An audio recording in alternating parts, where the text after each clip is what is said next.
Nabi panis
di istana yang terbakar, Among Raga, putra sulung Raja Ulama Giri, mencari adik-adiknya Jayeng Sari dan Rancang Kapti. Ia tinggalkan kerajaan Giri dengan hati penuh kesedihan, seperti emas memancar dari pusaran air. Among Raga, jangan khawatir. Biarkanlah rasamu mengikuti kesedihan hatimu. Ingatlah, kau keturunan wali yang luar biasa, seperti api yang membakar, tak bisa dipadamkan.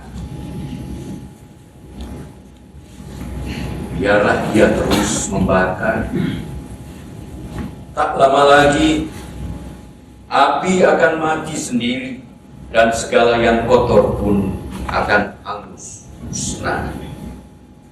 Maka simpanlah emas itu di permukaan.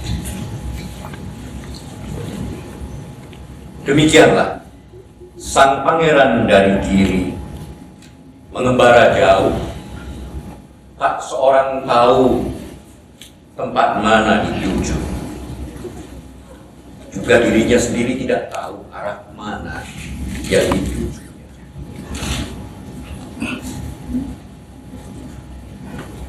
Hanya Allah yang mengarahkan segalanya.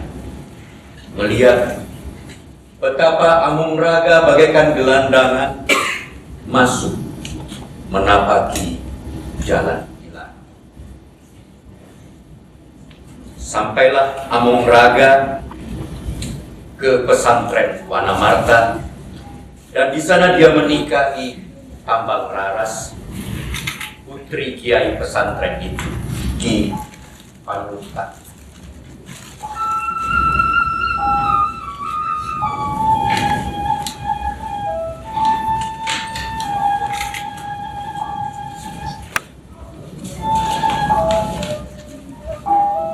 Di bilik pengantin, Tambang Raras duduk di ranjang berlapis halus anyam-anyaman. Dia masih mengenakan busana pengantinnya. Bahkan belum ia tanggalkan kembang dari gelungnya. Sehingga sedap malam mewangikan rambutnya dan mayang mengembang menyapa gelap. Sedap anggrek bulan menciprat-ciprat cahaya pucat ke langit-langit kelambu peraduan bagaikan bunga sakti. Centini, abdi dan sahabat itu bersimpuh di dekatnya.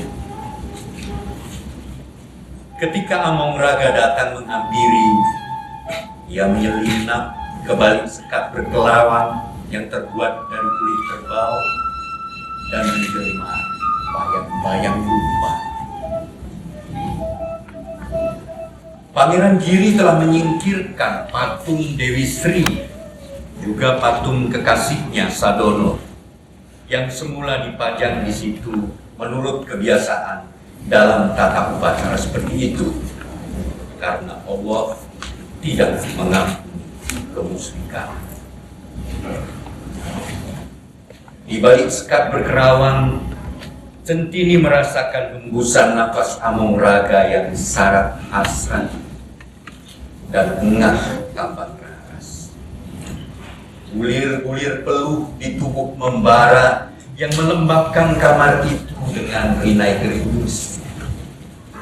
Centini terus berjaga, sebab ia bertugas mengabarkan koyaknya sewaktu darah agar dapat segera disiapkan ramuan jamu rebusan bunga durian.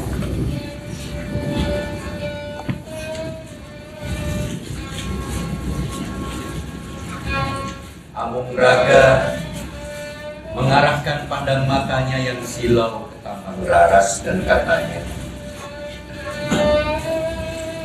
Adinda, kau duduk di situ di haluan ranjang pengantin, dan aku di gurita. Meski saling terulur sejauh bisa, tangan-tangan kita tiadakan bersentuhan, karena kekhawatiran yang ada di antara kita begini besar. Namun hatimu sudah dalam hatiku, dan hatiku dalam hatimu. Kau dengarkah? Keduanya berdebar-debu karena cinta asmara menjadi gugup. Padahal gugup adalah halangan sanggama. Jika Dinda tidak keberatan, mulai malam ini dengan rahmat Allah, berdua kita akan berlayar dalam diam. Nafas kita tentramkan agar Dinda menjadi buritan dan aku haluan. Awal pelayaran ini, Dinda, akan penuh tantangan, syarat larangan, karena ancaman karang sangatlah besar. Perjalanan kita akan menempuh 40 malam. Kita akan mengarungi silih berganti 7 lautan. Lautan pertama, Dinda, air berbuih, berlumpur, asap tebal menyelimuti. Lautan kedua, lautan api. Dinda, hati-hati, karena lidah apinya menjilat langit, dan dalam nyalanya kengerian membentang. Dalam hingar-bingarnya yang menyesak, kapal-kapal tak kuasa bergerak. Lautan ketiga, Dinda, lautan kuning penuh godaan. Yang keempat, lautan biru kehijauan. Bahaya datang dari airnya dan juga anginnya. Lautan kelima, lautan lumpur yang mengerikan lengket dan pekatnya. Lautan keenam, lautan biru kehitaman. Meski tidak berapa menyulitkan, kita harus tetap waspada, Dinda.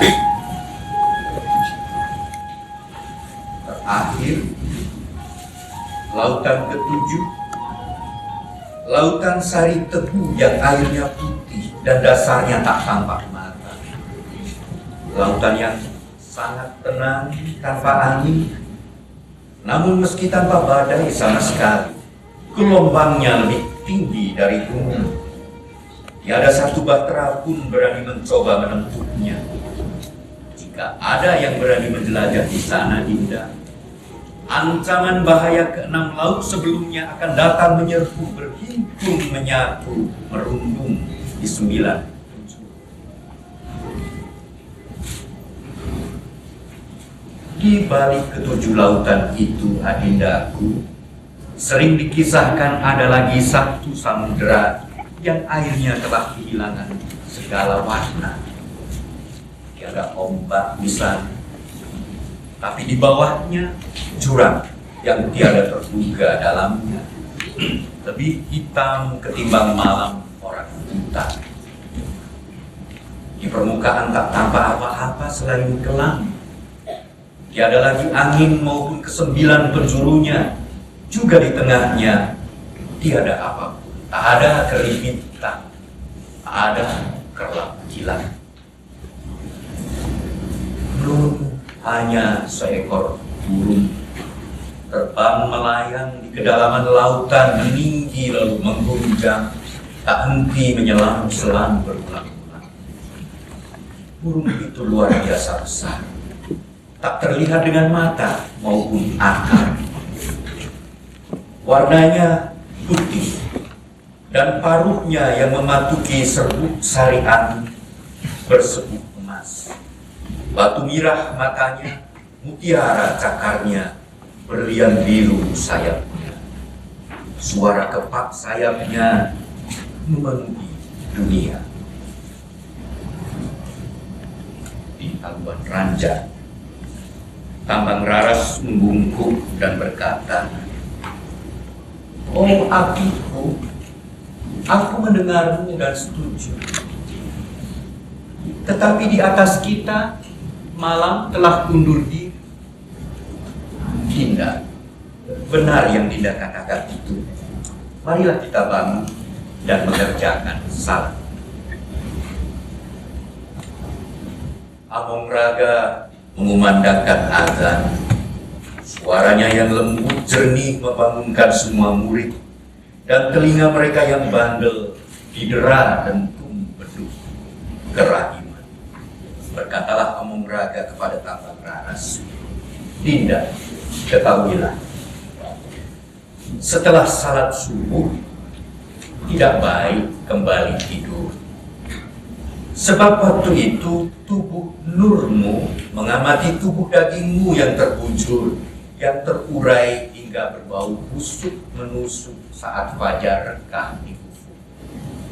Lebih baik, mari bergabung ayah dan ibu makan sarapan." Di dapur yang baranya tidak pernah padam semalaman, Nyi Malarsi, ibunda Tambang Raras, menanyai anak perempuannya, "Bagaimana Gendut? Sudahkah dia menodai latih ketiduran kalian dengan darahmu?" "Ibu, haruskah cinta diresmikan dengan noda?" "Oh, jadi maksudmu dia belum? Bahkan bibir kami pun belum pernah bersentuhan, Ibu." "Oh, itu tandanya dia pria yang sangat sabar, yang langka dijumpai wanita. Berbahagialah kamu anakku, sebab Allah selalu bersama orang yang sabar."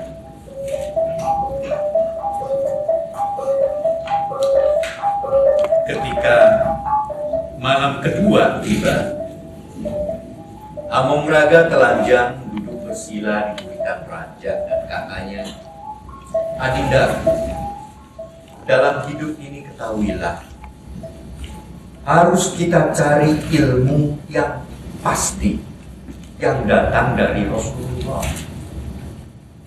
Dan sebelum memulai pelajaran, haruslah kita ucapkan syahadat. Jangan mengabaikan hukum Dinda.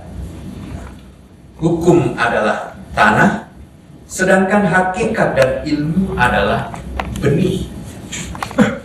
Bila benih jatuh di tanah gersang, ia hanya menghasilkan semak belukar. Demikian juga pengetahuanmu mengenai hukum haruslah kuat sebelum menjelajahi hakikat dan ilmu. Tunduklah pada hukum dan jangan meniru mereka yang melanggarnya dengan dalih bahwa mereka sudah berada pada jalannya." Tambang Raras tergetar di Haluan Ranjang.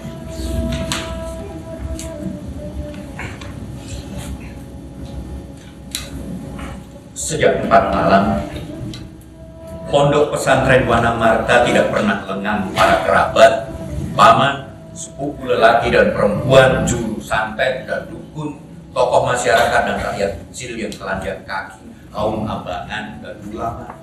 Semua menyantap nasi kuning yang sama hingga lenyap lapar mereka.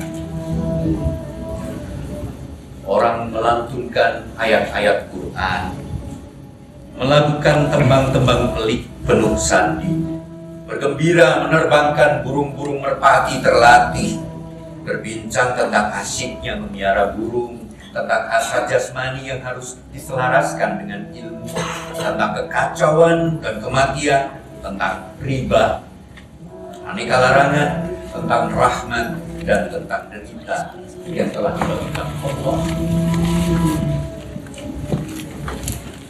Dan ketika malam kelima tiba, kata Among Raga, ketahuilah dengan baik tidak arti salat. Salat berarti berbicara dengan zat Allah. Salat berarti memusatkan pikir pada hakikat dan bukan pada yang lain. Dan hakikat ini Adinda adalah welas asih. Di haluan ranjang Tambang Raras tersenyum dan berkata, "Oh apiku, aku mendengar dan setuju. Tapi tuturkan padaku tentang rakaat dalam salat." Dengarlah baik-baik Dinda. Karena ini hanya diketahui oleh segelintir umat saja. Ruku itu dari angin datangnya, bukan angin biasa, bukan pula angin puyuh maupun angin yang terdengar di telinga. Bukan. Angin ini punya 4 sifat atau 4 lubang pernafasan: mulut, telinga, mata, dan hidung. Dari angin inilah jiwa berasal, dan angin ini pula yang menghidupkan salat. Sujud itu dari air datangnya, bukan air sumur, pun bukan air sungai maupun danau yang terkadang mengering, terkadang keluar. Bukan. Air ini punya 4 sifat: roh ilahi, roh tumbuh-tumbuhan, roh binatang, dan roh manusia. Sedangkan duduk itu dari tanah datang. Bukan tanah yang kita pijak dan yang terkadang bergetar. Tanah ini punya 4 sifat: yang tidak kasat mata, yang tampak, air mani, dan batu manikam. Batu manikam itu adalah benih kematian di tubuhmu yang hidup dalam gelap. Di balik sekat berperawan, Centini merasakan malam di atas ranjang bidadari mengundurkan diri sebelum memudar. Apabila tiba malam ke-6, Tambang Raras di haluan ranjang menanggalkan dari rambutnya bunga-bunga terakhir yang melayu dan berkata, "Oh apiku, tuturkan padaku tentang 5 waktu salat." Maka Amongraga membelai hati istrinya dengan kata-kata ini, "Dinda, dengarlah baik-baik. Karena ini hanya diketahui oleh segelintir umat saja. Salat subuh itu dari ubun-ubun, terbit laksana bulan merah, pertanda turunnya wahyu. Inilah salat Nabi Adam. Salat lohor Dinda menetap di otak dan membuar keluar lewat telinga bagaikan bintang kuning. Inilah salat Nabi Ibrahim. Salat asar menetap di hati dan keluar melalui hidung seperti matahari putih. Inilah salat Nabi Yunus. Salat maghrib semayam dalam jiwa dan memancar melalui sekujur tubuh. Hijau warnanya. Salat ini adalah nafas Nabi Isa. Salat Isya melekat pada tulang punggung dan tidak pernah keluar. Warnanya hitam. Salat ini mengikuti gerak bibir Nabi Musa. Sedangkan salat di akhir puasa memberi makan abdi dan junjungannya. Salat ini adalah salat Nabi kita, Muhammad.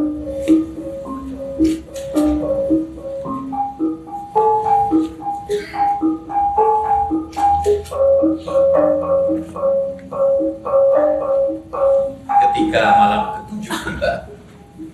Tambang Raras bersimpuh di haluan ranjang cukup jauh dari Among Raga sehingga tidak terlalu cemas tentang tubuhnya yang telanjang, tetapi juga cukup dekat untuk dapat mengenal baik segala seluruh liku kelelakian suaminya dan membiasakan diri terhadap itu. Oh, adikku, sudikah Kanda malam ini tidak berbicara? Sebab tubuhku sudah terbakar oleh kata-kata Kanda. Biarkan aku persembahkan kepada Kanda serpih syair yang suatu malam diterbangkan angin, lalu ditaruhnya dalam hatiku. Tâchez, en priant, que vos corps touchent partout la terre. L'enfer ne brûlera dans son fatal mystère que ce qui n'aura point touché la cendre. Et Dieu, à qui baise la terre obscure, ouvre un ciel bleu. Usahakan saat salat menyentuh tanah dengan tubuhmu di mana-mana. Dalam rahasianya yang sudah ditakdirkan, neraka hanya membakar yang tak pernah menyentuh api. Dan Allah, bagi yang mencium tanah kelam, akan membukakan langit biru.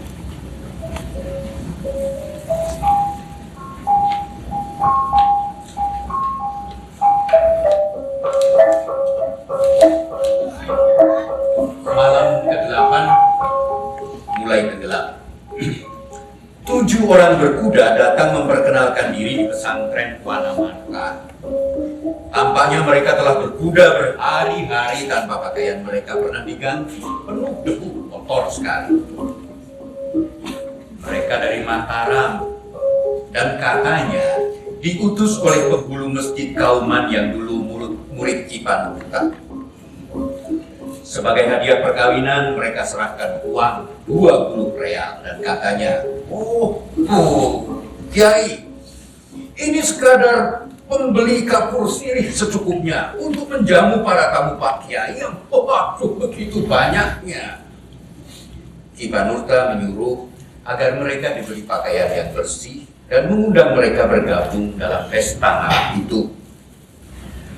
Ketujuh utusan itu memohon maaf. Waduh, maaf, Kiai.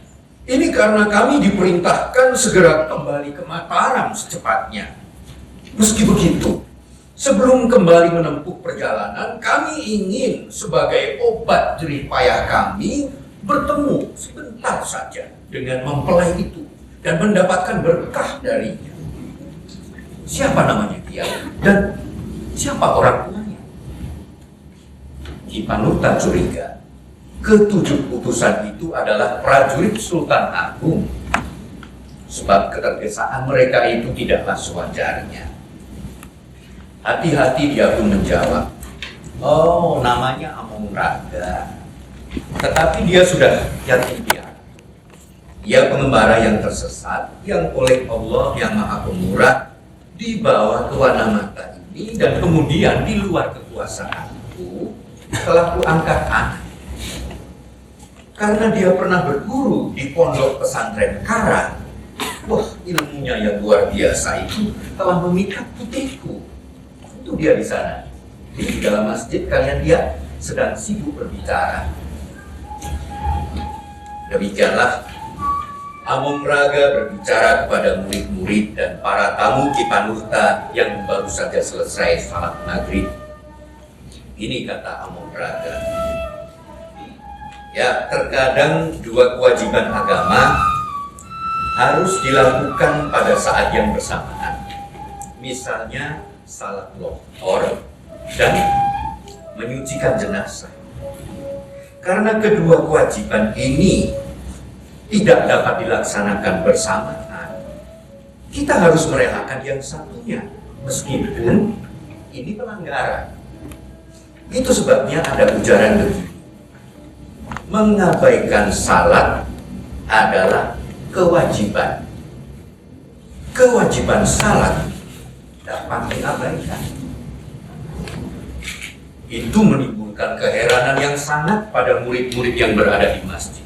Semua membuka telinga lebar-lebar bagai daun kelumbu ditiup angin. Di antara ketujuh utusan dari Mataram, ada seorang ulama yang naik pitam. Siapakah sampean berani mengajarkan demikian? Mengabaikan sholat itu pelanggaran berat. Si ulama berupaya menatap wajah Amongraga. Tapi wajah itu memancarkan cahaya begitu terang, hingga yang marah pun silau karenanya. Ia mengisyaratkan kepada teman-temannya segera angkat kaki dari sana.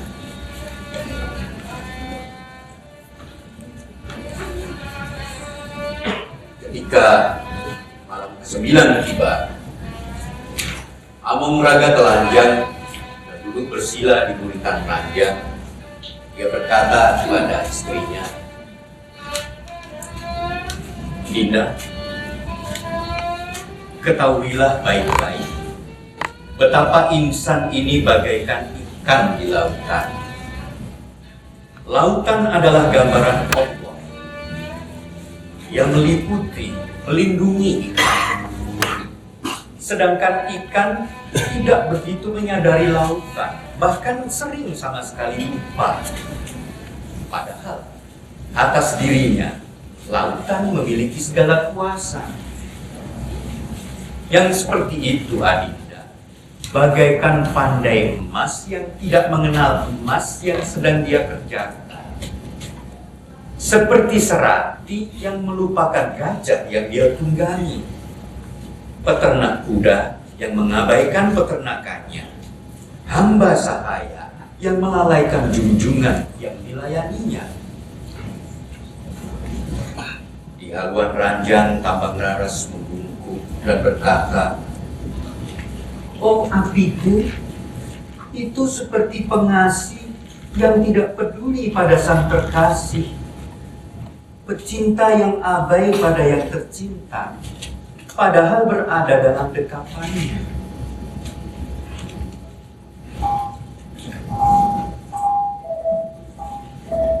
Ketika malam ke-10 tiba, di haluan ranjang, Tambang Raras membiarkan kakinya yang telanjang terbuka dan berkata, "Oh apiku, lihatlah betapa Dinda dahaga akan ilmu kakanda. Tubuhku bagai tanah kering merekah, terbelah. Begitu hujan pertama menyiram, lihatlah betapa ia basah kuyup mabuk air. Tapi musim hujan cepat usai, dan haus tak tertahan, pasti kembali."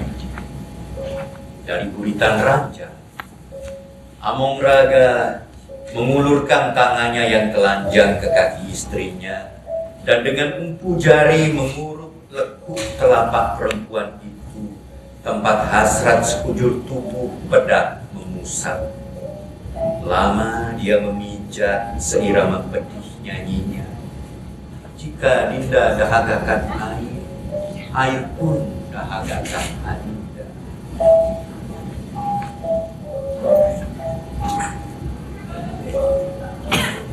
Gampang sampun ning kesel, angel sampun ning hati.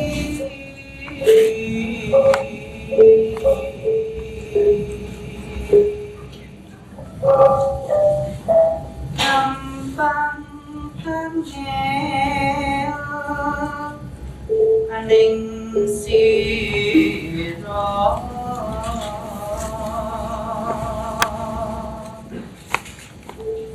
piandan ana kali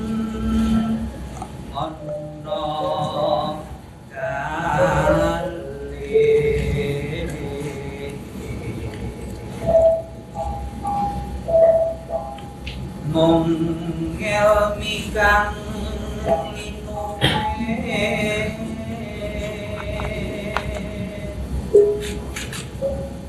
Jroning wisih saki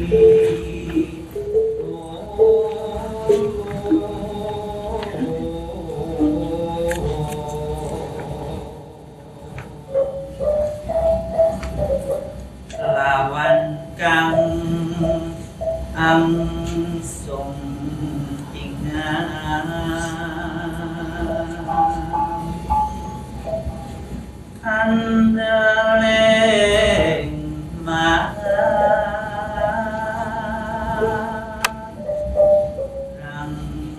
kajate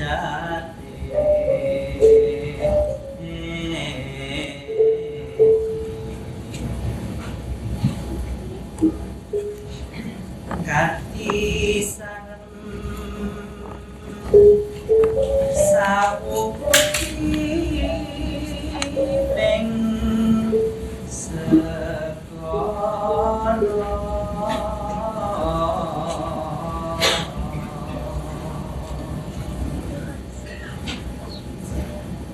Pada malam ke-12 di haluan ranjang, Tambang Raras memperhatikan bentuk tepatnya kelelakian suaminya.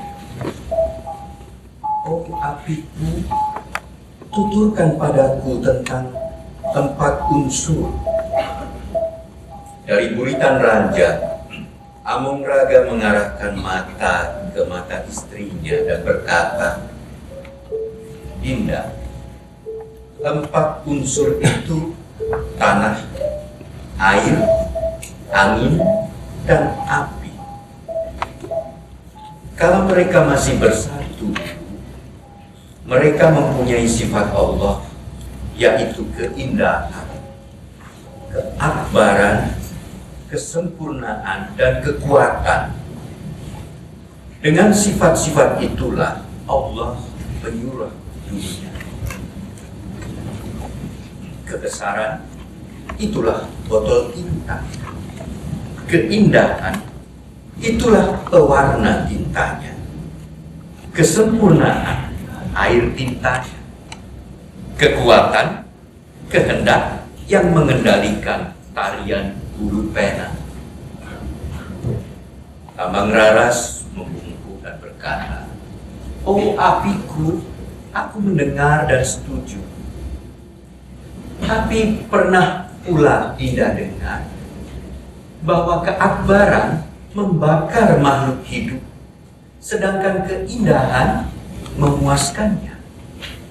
Seperti halnya seorang yang dicinta membakar orang yang mencintanya, dan seorang yang mencinta memuaskan dia yang dicintanya. Di balik sekat berkerawang, Centini merasakan malam di atas ranjang bidadari mengulurkan diri. Malam ke-13 berlalu dan yang ke-14 tiba. Amung Raga telanjang dan duduk bersila di buritan ranjang lalu berkata, Dinda ketahuilah bahwa orang yang menonton itu ditonton, orang yang melihat itu dilihat, orang yang memerintah itu diperintah. Seperti Serati menunggang gajah. Waktu gajah berjalan, Serati tidak mengayun langkah. Meski begitu, ia maju bersama binatang tunggangannya. Dinda, kita ini seperti orang tidak waras. Kita tidak mengerti bahwa roh adalah tubuh. Kita menantinya di jalan. Kita mengamati orang-orang lewat tanpa pernah menemukannya. Kita seperti maling yang mencuri dalam kegelapan, meraba-raba tanpa tahu di mana tempat barang incaran. Gagal mengenali harta incaran karena mata tertutup nafsu. Di haluan ranjang, Tambang Raras membungkuk dan berkata, Oh apiku, aku mendengar dan setuju.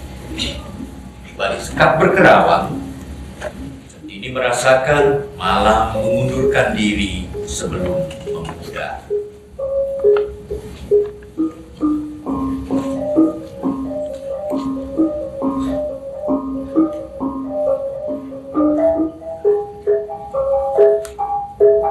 Ketika malam ke-15 tiba,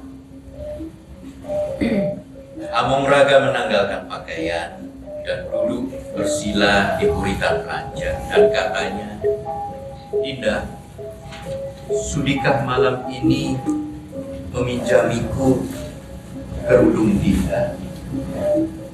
Aku ingin sebentar saja menjadi lebih dari sekadar suara yang tanpa raga buatku."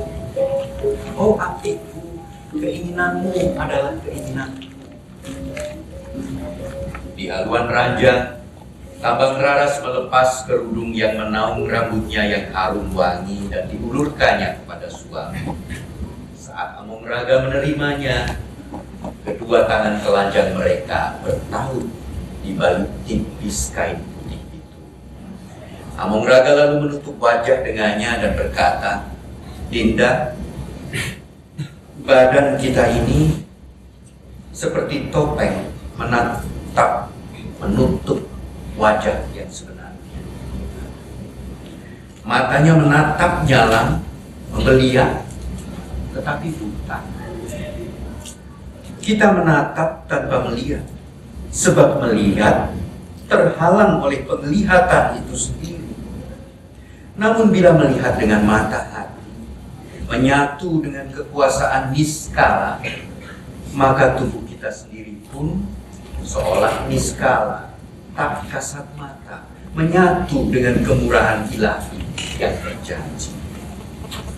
Dinda, Alkisah di negeri Kadiri, bila perkawinan Panji dan Kirana dipergelarkan, semua gerak karyanya terselubung di balik kedok topeng. Topeng ini selubung yang menabiri roh, tabir yang mengaling wajah Allah. Ya Dinda, Allah menyelubungi dirinya sendiri. Tidak seorang pun penonton menggubris penari di sebalik topeng itu. Seluruh perhatian tercurah pada topeng dan bahasanya. Bila kisah yang dipilih menyedihkan, mereka yang perasa menangis dan menganggap topeng itulah kenyataan. Begitu pergelaran usai, topeng bercerai dengan wajah penari, bergeletak diam, dan kembali menjadi sepotong kayu dena yang biasa. Yang tersisa hanya bentuknya. Ia lalu ditata dan dikemas kembali di tempatnya. Tidak lagi dipuji, tidak lagi dicaci, karena ia sudah tidak berbicara lagi. Di balik sekat berkerawang, Centini merasakan malam di atas ranjang bidadari mengundurkan diri.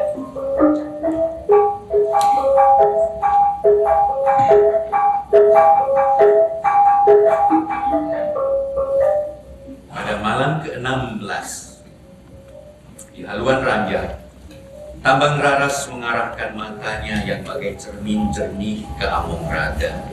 Katanya, "Oh adikku, tuturkan padaku tentang cermin." Di buritan ranjang, mata Among Raga yang dipenuhi pandangan istrinya memantul pada manik mata istrinya yang memandang ke dalam matanya. "Dinda, si dungu yang ingin mendaki gunung meletakkan cermin raksasa di depan gunung itu karena mengira dengan demikian dia dapat lebih seksama mengamatinya. Tapi yang tampak hanyalah dirinya sendiri yang sangat besar di cermin seukuran gunung itu. Sedangkan orang berilmu untuk mendaki gunung akan meletakkan cermin di hatinya. Dan di sana akan dilihatnya pantulan kebesaran gunung itu. Begitu pula sungai-sungainya yang paling rahasia. Dinda, Dengan ilmulah orang belajar menggosok, mengkilapkan cermin agar memberikan pantulan yang paling mirip dengan gunung yang sebenarnya. Bila cermin berdebu atau retak, gunung pun akan berdebu dan retak-retak. Cermin itulah yang berbeda dan membuat perbedaan. Tapi Allah, pencipta segala gunung dan segala yang lain, tidak akan tercemarkan oleh cacat cermin itu.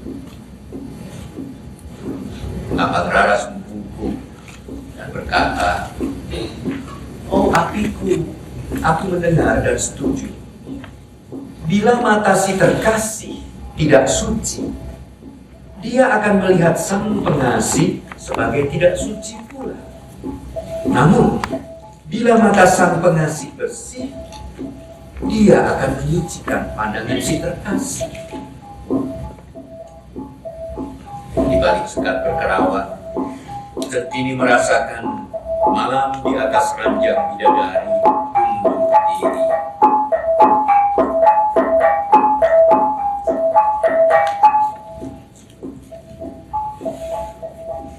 Ketika malam ke-17 tiba, Among Raga telanjang dan duduk bersila di buritan ranjang dan katanya, "Dinda, ketahuilah bahwa raga ini seperti obor. Roh menjadi nyalanya, ilmu asapnya, zat ialah cahayanya. Padahal nyala tidak terpisahkan dari obor maupun asap atau cahaya." Di haluan ranjang, Tambang Raras membungkuk dan berkata, "Oh apiku, aku mendengar dan setuju. Tapi tolong katakan, bila yang mencinta berkata kepada yang tercinta, 'Aku terbakar untukmu,' siapakah yang terbakar itu? Apakah yang mencinta terbakar bagi yang tercinta, atau yang tercinta terbakar api yang mencinta?" Sebenarnya tidak.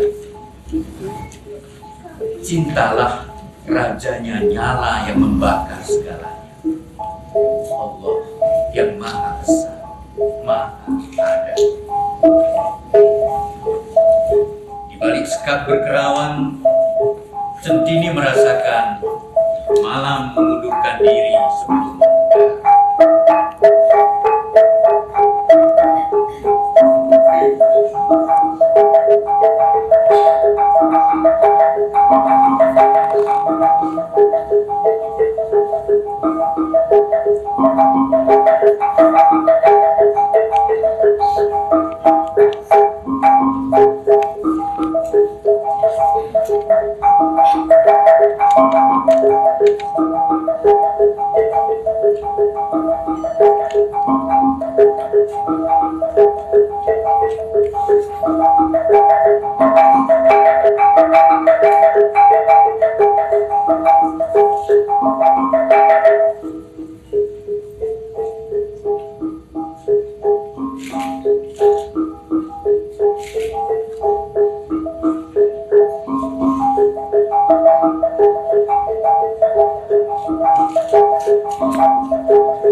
Setelah malam ke-18 yang ditandai dengan keramaian di tanah lapang pesantren, tibalah malam ke-19 sejak perkawinan mereka.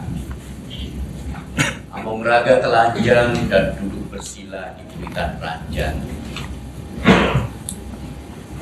Ketahuilah, Dinda, setan berada di dua tempat.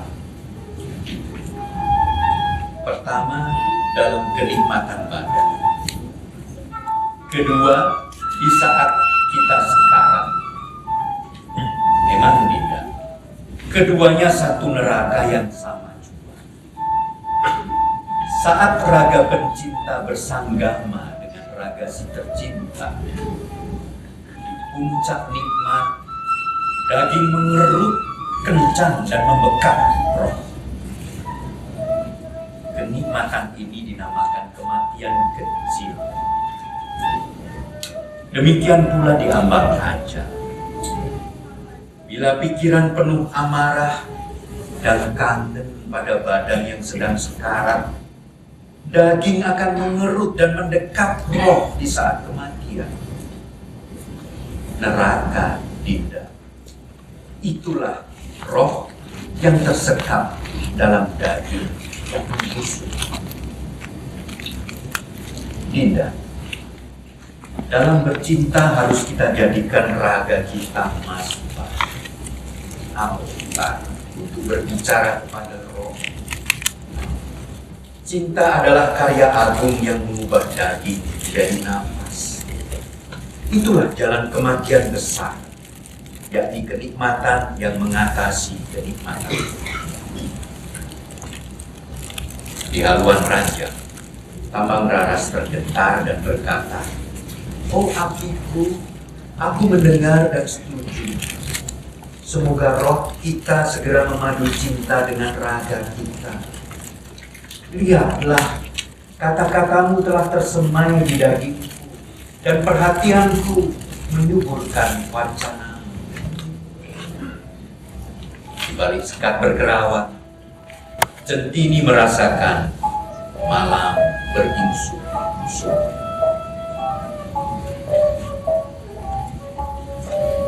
Ketika malam ke-21 tiba, di buritan ranjang Among Raga mengenakan sarung dan peci putih.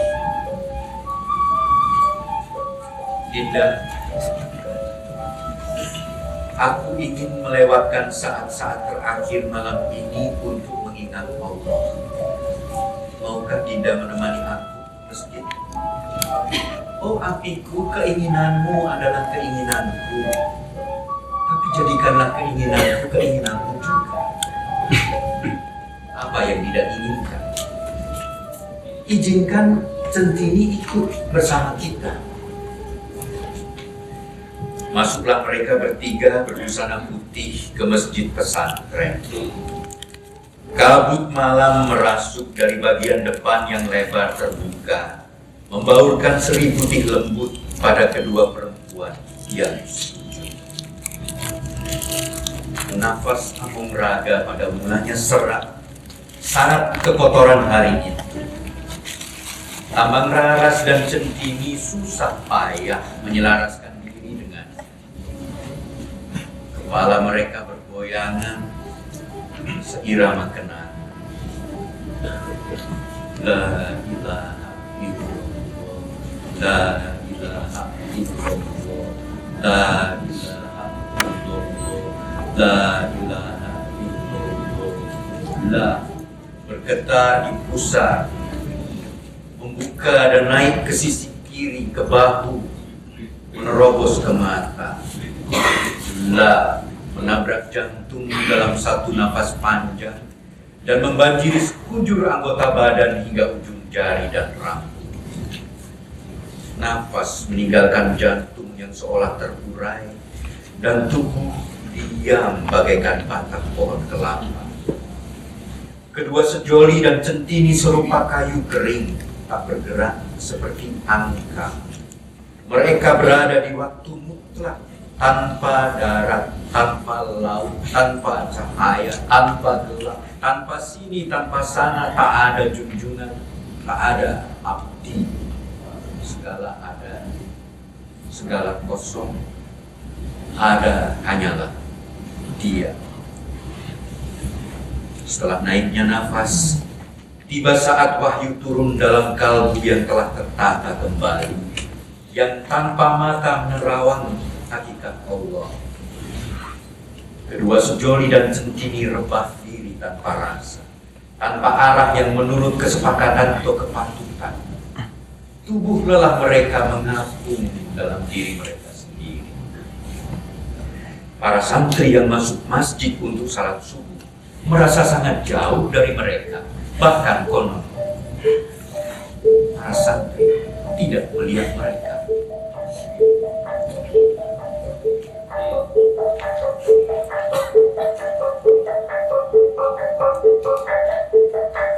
Di Wanamarka ada seorang perempuan di antara banyak wanita yang ditakdirkan Allah yang jalannya tidak terduga-duga untuk punya kebiasaan berbicara jelek. Di hari terang perempuan itu dapat menahan tabiat buruknya, tetapi selepas maghrib, selepas bulan reda, bicaranya menjadi ngawur ngelantur. Begini dia bertutur. 23 malam sudah lewat bagi pengantin baru dan selaput darah mempelai perempuan masih utuh. Ya, memang Allah selalu bersama orang sabar, tapi kesabaran ada batas. Padahal burung jantannya pasti gede banget. Katanya ukuran badan laki-laki gampang diketahui dari jempol kaki yang tidak bisa ngumpet. Dan aku pernah lihat jempol kakinya itu. Jadi jangan-jangan dia mandu. Baca dan hafalkanlah tanpa lelah. Sedangkan rahasianya bacalah di dalam dirimu sendiri. Sebab bagimu, engkaulah contoh yang paling jelas. Dan dalam dirimu lah sembunyi kitab tersembunyi.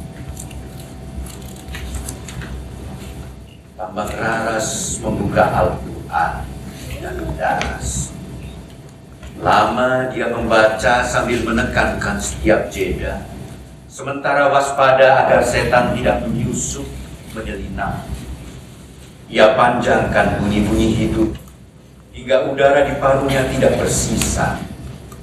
Tiap suara yang keluar dari mulutnya merasuki tubuh Among Raga lewat kedua lubang hidungnya, menggerakkan jantungnya dan mencerahkan nadi-nadinya dengan darah biru malam, bagaikan sungai bawah tanah. Ia begitu khusyuk membaca, sampai-sampai ia sendiri maupun suaminya tidak mendengar. Pagi membisikkan doa suci. Di balik sekat berkerawang, di remang fajar, tertidurlah Centini.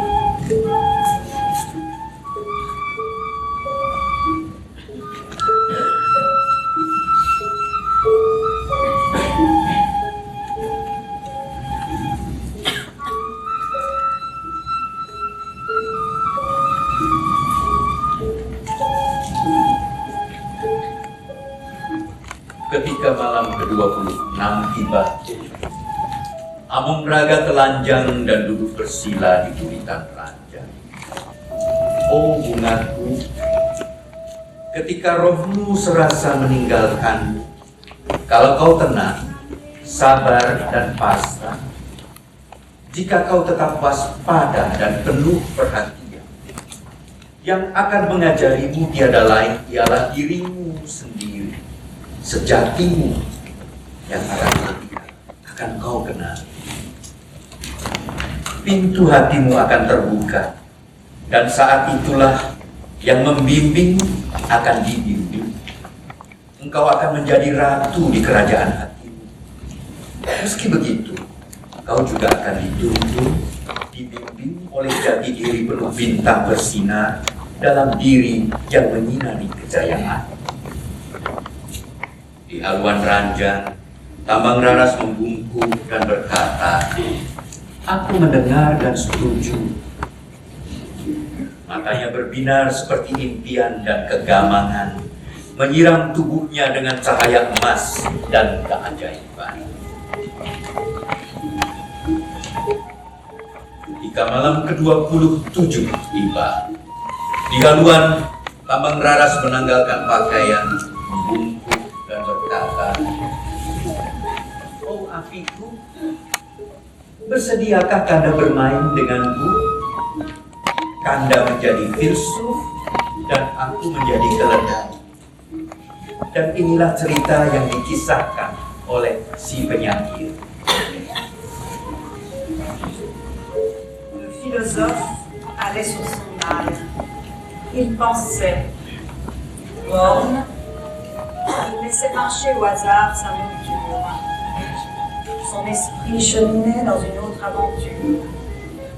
Il se demandait, tout est-il vide? Et le fond, n'est-il que de l'abîme où les spectres s'en vont?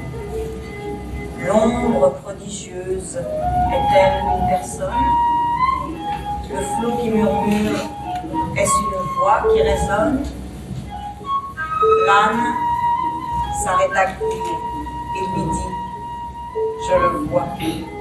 Filsuf menunggang keledainya. Ia berpikir, muram ia membiarkan tunggangannya berjalan semaunya. Jiwanya berkelana di suatu petualangan lain. Ia bertanya-tanya, segalanya apa itu kosong? Dan kedalaman bukankah hanya jurang tempat hantu-hantu pergi? Bayang-bayang luar biasa, apakah itu orang? Ombak-ombak yang bergumam, apakah itu suara yang berpikir? Keledai berhenti tiba-tiba dan berkata kepada filsuf, "Aku melihat dia."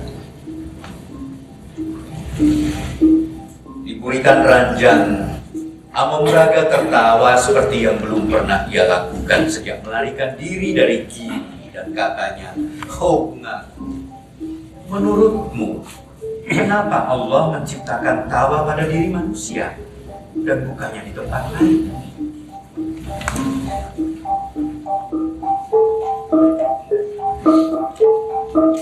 Tidak ada cerita mengenai malam ke-28, kecuali pikiran Centini yang terus bergadang sebagaimana biasa hingga fajar menyingsing di balik sekat berkerawat.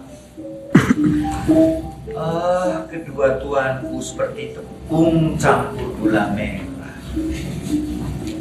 Bisa menjadi nikmat, tapi harus lama sekali dipanggang di atas api. Di seperempat terakhir malam ke-29 di Serambi, Kinang dan Candu masih diedarkan dari satu mulut ke mulut lain seperti diedarkannya nasihat orang-orang bijaksana. Wajah-wajah mengabur di keremangan lampu-lampu minyak. Yang dapat ditangkap hanya bau nafas mabuk, penuh sari candu, dan suara mereka yang liat bagai daun-daun pohon karet. Jangan terlalu banyak, nanti trole ini tidak kuat berdiri, aku nggak bisa ngajar. Oh, Untuk mendapatkan satu kenikmatan harus korban kenikmatan lainnya.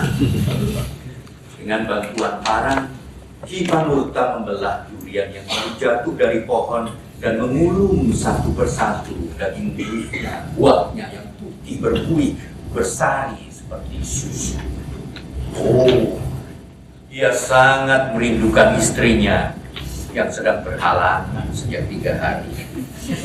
Dan untuk melupakannya, ia berbicara tentang 4 nafsu dalam ajaran Islam yang menciptakan berbagai macam sifat manusia. Yang pertama adalah rasa mementingkan diri sendiri. Yang kedua, keinginan menguasai. Ketiga, keinginan dihormati dan dikagumi. Dan yang keempat, hasrat yang berlebihan untuk melakukan kebaikan. Berbagai campuran keempat nafsu beserta kemampuan orang untuk mengendalikan atau menurutinya merupakan sumber terbentuknya banyak sifat manusia. Itu ujar Kipanurta. Ketika malam ke-30 tiba, Amomraga telanjang dan duduk bersila di buritan raja. Oh, Kesuma kekasih, engkau dianugerahi hidup untuk mengetahui namamu dan melaksanakan namamu. Perhatikanlah cangkir teh ini. Tepiannya membentuk lingkaran, menandakan ketidakterbatasan. Tiada awal, tiada akhir. Itulah satu di antara 99 asma Allah. Seperti cangkir ini, demikian pula tubuh Adinda mempunyai tanda utama yang menghubungkan Dinda dengan asma Allah. Jika Dinda pandai-pandai membaca tanda yang tertera pada tubuh Dinda, akan dapat Dinda telusur dan singkapkan nama Dinda sendiri. Dan pada saat itu, nama lain akan turun kepadamu. Di haluan ranjang, Tambang Raras membungkuk dan berkata, "Oh apiku, aku mendengar dan setuju. Kanda dan aku, orang menganggapnya 2 tubuh, dan anehlah itu. Memang benar Kanda, kita 2 nama, tapi satu makhluk belaka. Sesungguhnya kita bukan 2 dalam 1, melainkan 1 dalam 2. Di balik sekat berkerawang, Centini merasakan malam mengundurkan diri.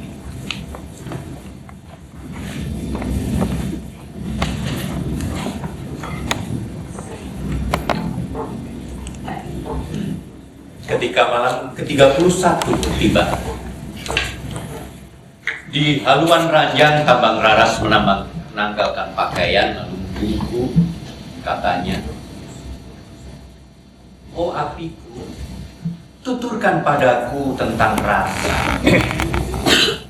Amomraga mengatupkan mata ke arah teratai merah yang menyilaukan warnanya dan katanya, "Oh bungaku, jika Dinda mencari rasa di akhirat, Dinda tidak akan menemukan. Di atas bumi dan di bawah bentang langit, tidak ada yang menyamainya. Rasa adalah manis di lidah, rabaan di kulit, bunyi di telinga, sari di sumsum, bau-bauan di hidung, arti di kepala, suasana di hati, penglihatan di mata. Rasa Dinda itu adalah rahasia Allah yang terucap di hati. Melalui ini kita mengerti." Di balik sekat berkerawang, Centini merasakan malam di atas ranjang bidadari mengundurkan diri.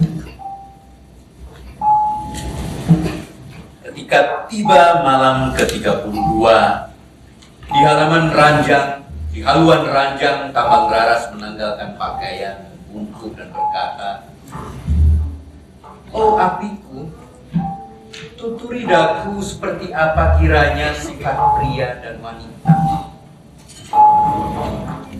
Apakah keduanya saling bertentangan, setanggup, kembar, atau lengkap melengkapkan? Oh Kesuma kekasihku, demikian lama telah kuharap pertanyaan itu darimu. Tapi mari mengawalinya dengan membicarakan sifat Allah yang sejati. Sebab tanpa itu tidak akan ada wanita maupun pria. Ketahuilah bahwa zat Allah itu tunggal, dan sifat ini berkuasa atas semua keberadaan dan ketiadaan. Berkuasa atas sebelum dan sesudah, atas yang paling alim hingga paling besar, yang sedikit maupun yang banyak, atas semua bentuk dan kekosongan. Zat ini tak berkekurangan dan tak berkelebihan. Padanya menyatu padu penyangkalan dan pernyataan. Dalam penyatuan ini tiada warna, bau dan rasa. Tiada pula arah maupun tempat. Meski demikian, ada taman yang menampung segalanya. Di sana, Nur Rasul dan Nabi Muhammad tidak terpisahkan. Seperti halnya pria tidak dapat dipisahkan dari wanita, dan wanita dari pria. Sifat sejati pria, Dinda, ialah Nur Rasul.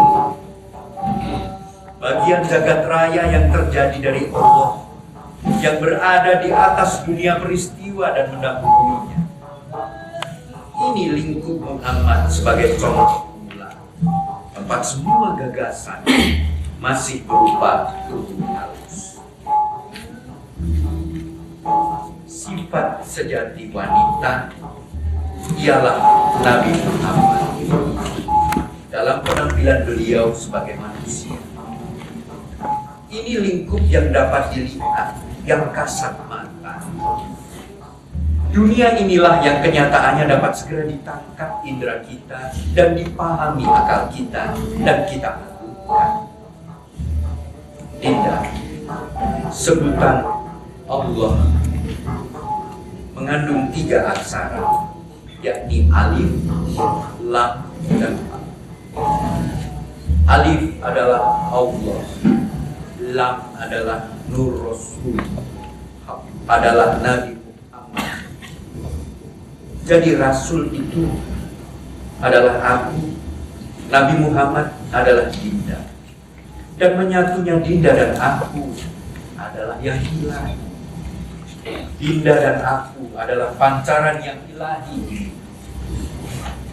Oh bunga, pahamilah bahwa sifat sejati pria adalah wanita, sifat sejati wanita adalah pria. Pria berada dalam wanita dan wanita dalam pria. Di balik sekat berterawan, Centini merasakan malam mengundurkan diri sebelum udara.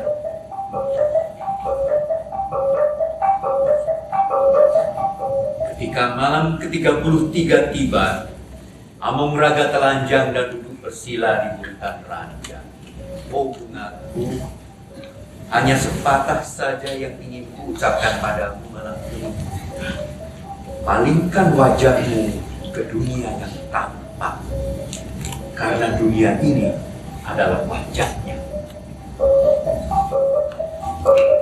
Ketika tiba malam ke-34, di haluan ranjang Tabang Raras menanggalkan pakaian, membungkuk dan berkata, "Oh apiku, ceritakan padaku tentang Sanggama.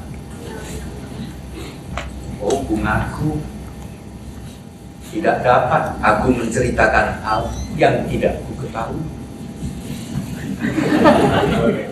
Meski demikian, camkanlah. Ketika tubuh kita menyatu, aku akan diam dan Dinda bergerak. Sebab kelelakian adalah sumbu tempat rahim dunia berputar. Bersama-sama keduanya menggurat mandala asmara. Dinda, birahi adalah teka-teki yang akan kita gali di tubuh kita satu terhadap lainnya. Setiap kali kita mendekat ke kunci teka-teki, bila ku tahan maniku dan kau tahan nafasku, penglihatan kita akan menajam dan teka-teki itu menjadi kian sederhana. Tapi dari tiap kesederhanaan lahir kerumitan baru, kerajaan baru, pergumulan asmara tiada akhirnya. Tambang Raras menguku dan melihat bahwa di kepala lingga suaminya ada teratai serupa miliknya, tapi terbalik seperti pada cermin. Oh apiku, lihat di ujung kejantanganmu, sekarang kulihat bunga yang ada di guaku.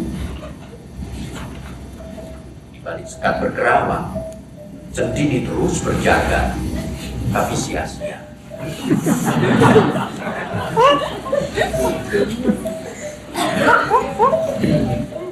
Di balik sekat berkerawang, Centini tidak menangkap apa-apa di malam ke-35, kecuali beberapa syair dari seberang samudra terlantun dari mulut tuan putrinya bagaikan kecupan pada kegelapan itu. L'ombre était nuptiale, auguste et solennelle. Les anges y volaient sans doute obscurément, car on voyait passer dans la nuit par moments quelque chose de bleu qui paraissait une fleur. Bayang-bayang itu perkawinan Agung dan Anggun. Barangkali diam-diam bidadari terbang di sana, sebab malam hari terlihat selintas sesuatu kebiru-biruan serupa sayap.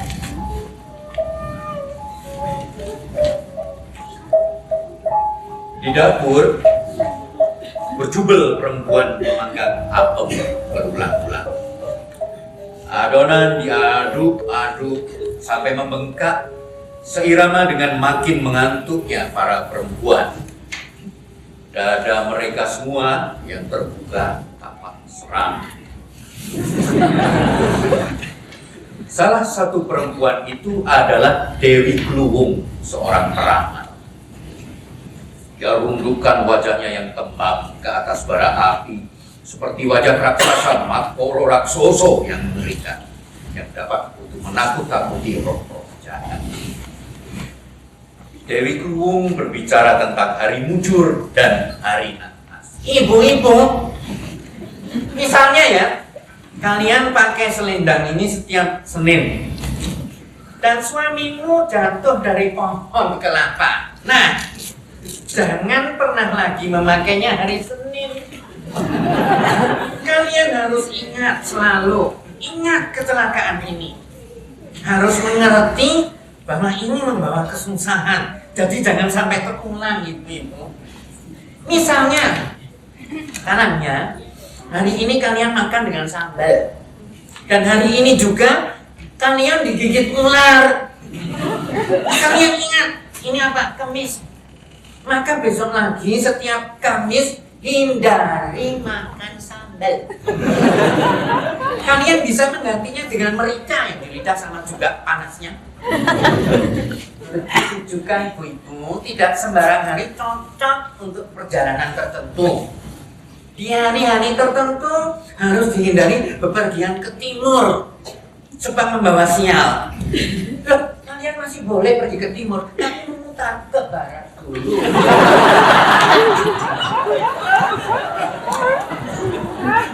Imalarsi tetap duduk diam. Rias dan bedak menempel di wajahnya seperti air mata putih. Tanpa acuh dia memandang kupu-kupu yang mencelupkan sayapnya ke dalam gelas tehnya yang sudah dingin. Dia tidak lagi punya selera makan maupun minum. Sebagai jalan terakhir, dia minta tolong kepada sang peramal. Dewi Krum, ini loh, sekarang sudah masuk malam pengantin ke-36 dan putriku Tambang Raras masih belum juga memenuhi kewajibannya sebagai istri. Aku khawatir ada setan mengganggu atau yang lebih buruk lagi. Nyi Malasi, menantumu Amung Raga dan anak perempuan si Tambang Raras setiap malam berjalan di jalan Allah. Padahal jalan Allah tidak bisa ditebak, tidak bisa diramal.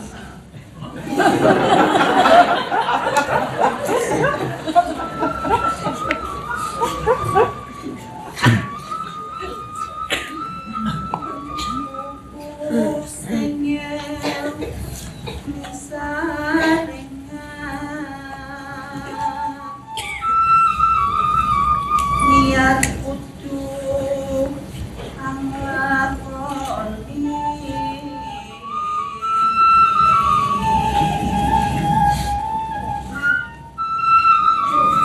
kupu sing ilmu areka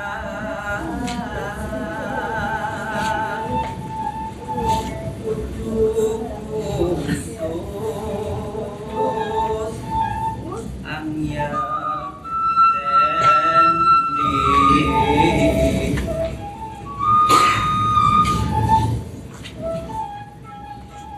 buku sing kaki-kaki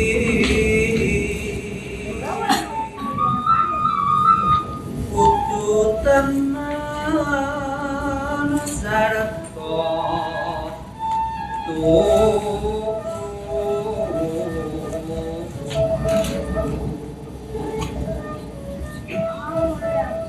nyatakan kenyataan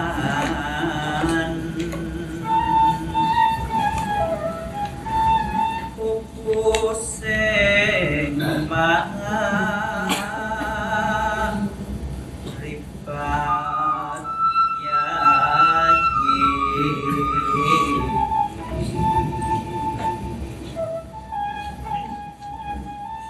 kudu maklum sarta syukur tanebak beka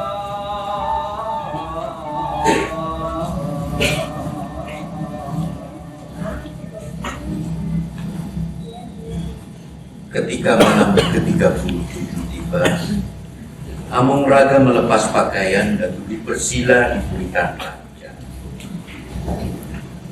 Oh Kesuma kekasihku,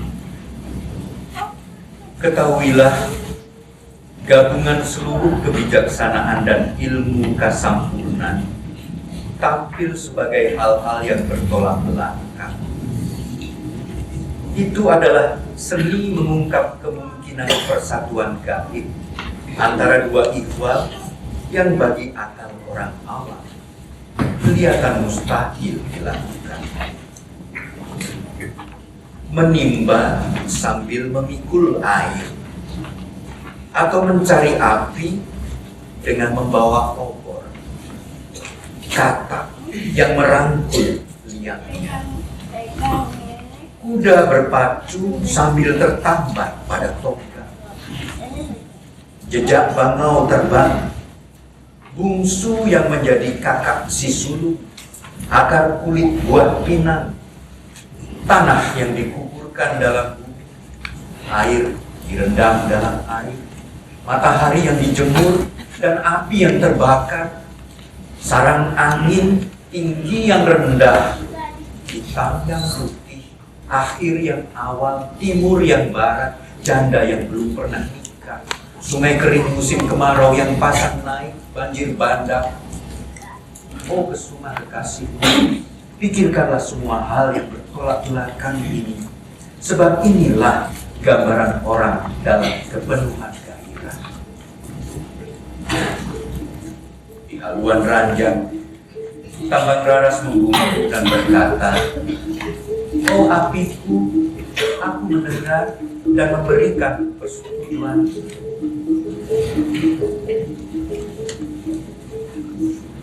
Ketika malam ke-38 tiba, di haluan ranjang Kambang Raras menanggalkan pakaian, membungkuk dan berkata, "Oh apiku, di tengah salatku, ku dengar hening. Hening apa ini?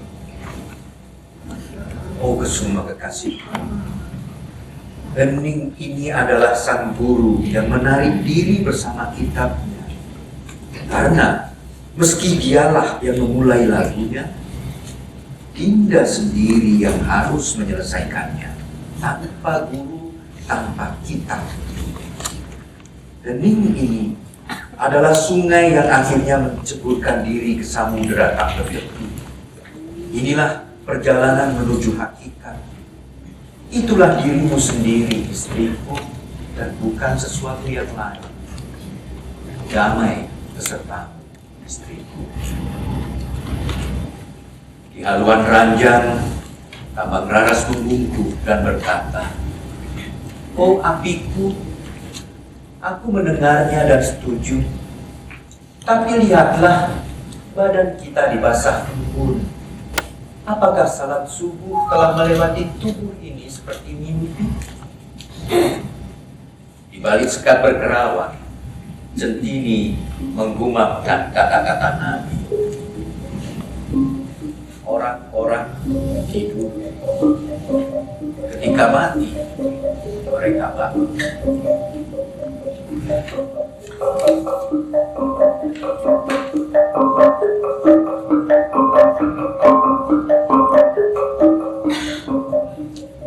Dalam kamar pengantin, angin diam mengembus lampu. Inilah malam ke-39. Di ranjang bidadari, Among Raga dan Kambang Raras tidak lagi melihat ketelanjangan masing-masing maupun jarak pemisah mereka. Tidak ada lagi haluan maupun buritan, raib pula garis batas air. Dalam empuk hangat kegelapan, mereka merasa makin dulu menyatu tubuh. Mereka saling menjadi yang lain dan juga meluluh dengan bentang hitam malam yang menyelimuti. Demikian juga suara mereka, suara yang satu mengalir dalam suara yang lain dan juga dalam malam yang kian pasang. Oh apiku, oh Kesuma, mari kita ceritakan kepada kita dongeng tentang orang gila dan lentera terbangnya. Ia di sana, diam tak bergerak, memandang lurus ke depan. Mereka yang melihat mengatakannya tolol. Maka ia dijuluki Sidang Lamong yang dimabuk dirasuk cinta. Pagi, sore, siang, malam kerjanya hanya menggulung tali panjang maupun pendek. Ia menggulungnya. Ia duduk di puncak bukit dan tidak melakukan apapun selain menaikkan layang-layang dalam angin barat. Saat layang-layang terbang tinggi, ia menariknya turun. Tapi si layang-layang naik lagi, naik, turun, tanpa henti. Menjadi jengkel si Sidang Lamong. Ingin ia menangkapnya, tapi layang-layang selalu menghindarinya. Pada layang-layang itu terikatkan lentera yang dikelilingi bundaran. Bundaran dari kaca biru, di dalamnya putri cantik tak terperi. Pancaran kecantikannya memenuhi buana. Bahkan benang layang-layang pun ikut bersinar bercahaya-cahaya. Terpukau, terpana si Sidang Lamong oleh pancaran ini. Tak bisa dia tersadar pulih. Setiap kali ditariknya benang, tangannya gemetaran, pandangnya berpunang-punang. Dan gadis itu, oh dia tersenyum padanya setiap kali, tapi berkelit lagi ke langit. Sidang Lamong bertanya-tanya sendiri, jangan-jangan dia tidak dapat turun. Oh, siapa bisa membantu? Ini bisa lama. Sekali lagi ditariknya, tali tanpa melihat timur barat. Ia hanya melihat tali yang digulungnya. Di depan dan di belakang terdengar aum harimau, dengus badak, desis ular, dan trompet gajah. Tapi Sidang Lamong tidak sedikit pun terpengaruh. Ia menggulung benangnya dengan lebih suntuk. Satwa-satwa buas itu tidak lama kemudian menghilang. Juga gunungnya, bukit-bukit lenyap. Langit dipenuhi cahaya bersinar. Tiba-tiba turunlah si layang-layang. Layang-layang itu bersinar, sinarnya memenuhi jagat dan menetap di lentera. Terpesona, Sidang Lamong memandanginya. Lemaslah badannya. Diikutinya seluruh tingkah gadis itu. Jika dia tersenyum, Sidang Lamong pun senyum. Jika si gadis menatap, Sidang Lamong pun menatapnya. Tapi gadis itu masih agak jauh darinya, belum dapat diraihnya. Dengan memandangnya saja, Sidang Lamong kepayang lupa daratan. Ia menarik benangnya lagi, menariknya lagi, dan benang itu larut di tangannya. Dan ia larut di lentera. Demikianlah lenyap Sidang Lamong. Si jelita demikian pula raib, ia tak tampak lagi. Kemana mereka pergi? Oh adikku, aku tidak tahu sama sekali. Oh Kusuma, aku tidak tahu juga. Semoga kita akan sanggup mengetahuinya. Di balik sekat berkerawang, Centini merasakan Malang mengundurkan diri dan berkata ia, "Oh tuanku, baru saja saya melihat mereka melintas di atas ranjang bidadari tuan. Sidang Lamong bagaikan bintang, dan gadis itu sinarnya. Berdua mereka menghilang karena kemurahan hati matahari. Mereka telah pergi, tetapi tetap ada."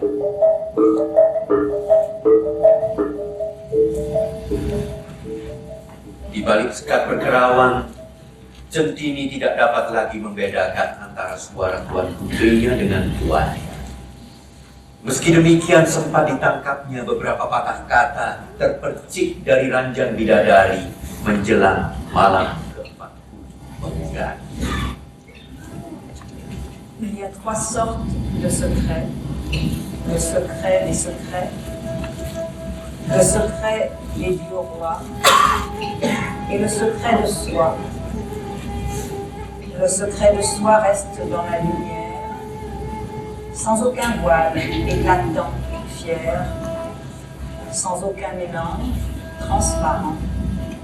Cependant, il n'est point apparent. Ada 3 macam rahasia. Rahasianya rahasia, rahasia ilahi, dan rahasia diri sendiri. Rahasia diri sendiri berada dalam cahaya, sangat bercahaya, tanpa tudung kerudung apapun, bening tanpa bau campur apapun. Meski demikian, ia tidak kasat mata. Di ranjang bidadari, Among Raga menanggalkan pakaian dan duduk baik-baik dalam teratai merah istrinya. Mereka diam berpelukan demikian sepanjang malam, waspada dan pasrah, yang satu di dalam yang lain. Pada jam-jam pertama, 2/3 bagian indera tambang raras tercurah pada ilmu, dan 1/3 pada lakinya. Indra Among Raga tercurah 2/3-nya pada perempuannya, dan pada ilmu 1/3.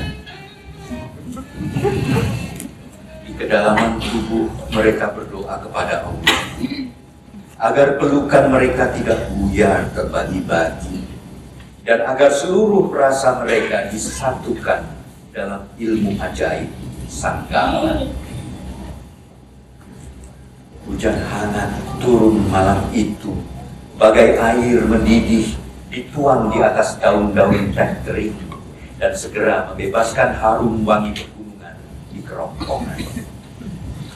Di balik sekat berkerawang, taulah centini doa kedua kekasih itu telah dikabulkan. Pergi dia ke perigi, mengisikan air ke tempayan, lalu diletakkan di kaki ranjang bidadari, tempat fajar dengan lembut mengendurkan dekapan kedua insan. Burung balam benggala memperdengarkan nyanyian tanpa henti. Parkit Melayu bersuara merayu-rayu berkicau dan menertawakan selaku darah seorang perawan yang koyak malam tadi. Perkutut dan Sri Gunting menyahut kelakar itu dengan lelucon coroknya. Merpati-merpati bergembira. Yang jantan berkata pada pasangannya, "Lihatlah merpatiku, bagaimana junjungan kita membasuh diri usai bercinta. Mari kita ikut-ikut seperti mereka." Maka yang betina merundukkan kepala dan menyorongkan pantatnya agar jantannya dapat menunggang dengan lebih nyaman dan seksama. Burung tuhu berlagu tanpa putus di bawah atap. Seriti mencicit ke sana kemari menebar kabar baru tentang sanggama mulia itu. Gagak malam pun mengepit lembaran warta di bawah sayapnya hitam. Burung puyuh aduan protes memeki, "Keterlaluan! Burung-burung zaman sekarang tidak bisa lagi menyanyi dengan baik. Cobalah dengar, mereka nyanyikan lagu cinta dengan langgam usang. Terpujilah Tuhan, manusia tidak paham ini semua." Centini keluar di pagi buta, mengabarkan kepada Ki Panuta dan istri, selaku darah Tuan Putri telah koyak malam tadi. Pasangan tua itu sudah menunggu kabar itu 40 malam tanpa tidur sekejap. Alhamdulillah, cepatlah Centini, bangunkan segera Nduk Daya. Suruh ia menyiapkan jamu rebusan yang biasa dibuat untuk upacara ini. Ketika istrinya mereguk jejamu dari wadah batok kelapa itu, Among Raga menyelinap masuk ke dalam kapal Wisnu semadinya.